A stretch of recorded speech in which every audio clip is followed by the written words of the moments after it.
Éléonore, incapable de résister, monta seule dans la tour cette nuit-là. Elle leva les yeux et vit deux planètes briller côte à côte. Ses larmes coulèrent, car elle ressentit la présence d'Adrien. Soudain, une silhouette apparut dans l'ombre. Adrien lui-même, revenu malgré l'exil.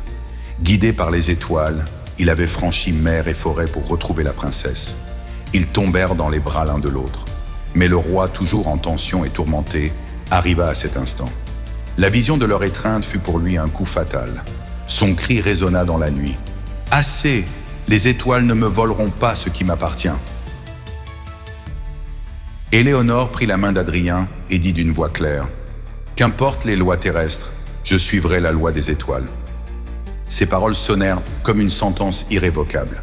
Le roi, vaincu par le destin, céda enfin. Il ordonna qu'Adrien ne soit plus considéré comme un simple serviteur, mais comme un homme libre. Pourtant, son âme resta marquée par l'amertume, car il savait qu'il ne posséderait plus jamais l'amour de sa reine. Ainsi, sous le ciel infini, le triangle céleste demeura, un roi en tension, une princesse guidée par les étoiles et un serviteur devenu l'élu de son cœur. Leur histoire, interdite et tragique, brilla à jamais dans la mémoire des constellations.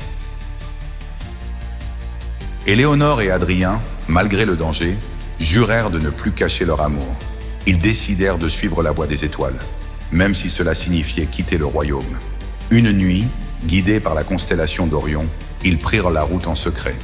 Leurs pas les menèrent vers des terres inconnues, mais leur cœur était libre, uni par les astres.